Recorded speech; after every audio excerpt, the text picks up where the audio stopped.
Mēs esam Ziemeļlatgalē, Viļakā. Visam netālu no Krievijas robežas, un kā tas pienāktos, tātad Cietoksnis. Precīzāk, Cietoksnis šeit kādreiz bija. Un Cietoksnis bija uz šīs nelielās salas, uz kuras mēs atrodamies. Un uz šo salu var nokļūt pa Latvijā garāko pontonu tiltu. Bet kā tas projekts ir radies, veidojies un izstrādāts, par to varētu mums pastāstīt Viļakas pārvaldes vadītājs Oļegs Kesks. Jā, labdien! Jā, bijušā Viļaka novada bija realizēts projekts pontonu tilts uz salu. Tas ir komandā darbs, arī atbalsts mūsu vadības Viļakas. Paldies viņiem un īstenots projekts, ar kuru esam lepni. Šajā vējainajā laikā, protams, atnākt līdz salai pa daudzajiem posmiem nemaz nebija tik vienkārši. Un jums ir tā kā jūs esat ļoti saimniecisks cilvēks, pastāstiet, kā jūs izdomājāt, lai tos pontonus gluži neaizpūš, kaut kā noankurojāt. Jā, ir tādi svari zem ūdens, kuri, lai nedot vējām aizpūst viņu, bet tas pārēc projekta vadītāja, projekta realizēšana. Tas viss nodrošina, lai nebūtu bīstami turistiem, mūsu turistiem. Jā. Un pa ceļam nākot, cik es saprotu, arī ģimenēm nemaz nav tik garlaicīgi, jo arī maziem bērniem šeit atpūtas vietiņās, kas ir īpaši iekārtotas ar soliem, ir arī maziem bērniem ko darīt un spēlēties. Jā, jaunajā pontonu tiltā arī dēļ bērniem izdomāts.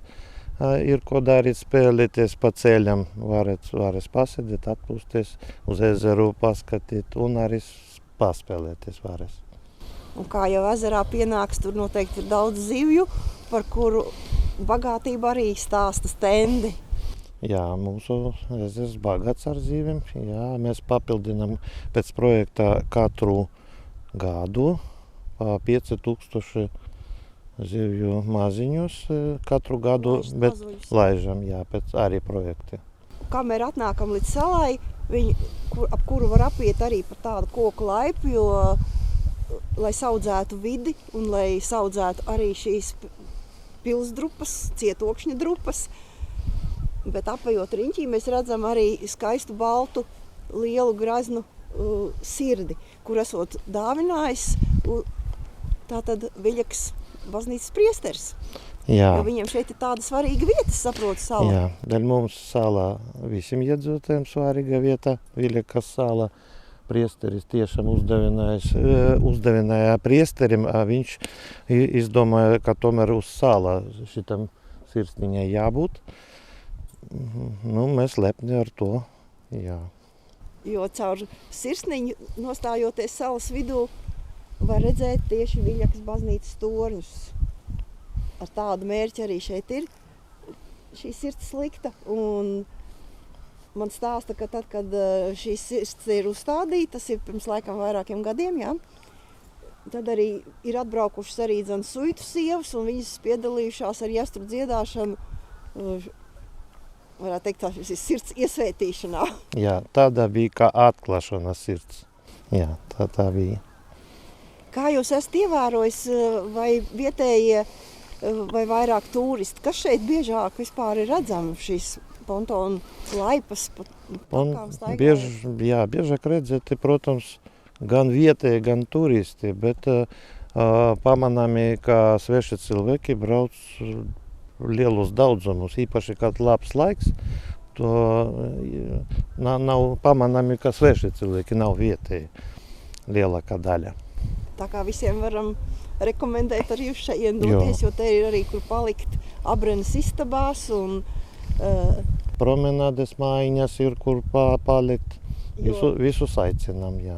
Jo jūs esat labi iekārtojuši ne tikai tātad ceļu uz salu, bet arī pie skolas ir promenāde. Jā, promenāde ir vēl viena kā turisma objekts, arī pludmale tur var peldēt. Taciņas, ugunskura vietas, soliņi, vairākas, jā. Jūs stāstījāt, ka kādreiz, lai sakoptu šo salu, kad nogāžās kāds koks, ir jāved bijis ar laivu. Jā, sarežģīti sakopt, ja kāds nogažas koks, jo tikai pantonoti vai ūdens. Savādāk nav varianta, kā sakopt to sālu. Nākot arī mēs redzam tādu nelielu turnīti, tas ir putnu vērošanas tornis. Tātad arī tagad jau mēs dzirdam pavasara putnu klaigas un no tā tiltiņa var vērot putnus. Vai kādas jums vēl ir ieceres bijušas šeit labiekārtot pie Viļakas ezera, jo cik tad viņš ir liels? Visapkārt viņam var apiet vispār? Var.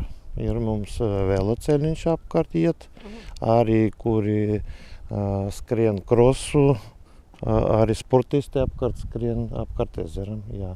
Tur 12 kilometri. Es ar riteni braucu pa apkārt.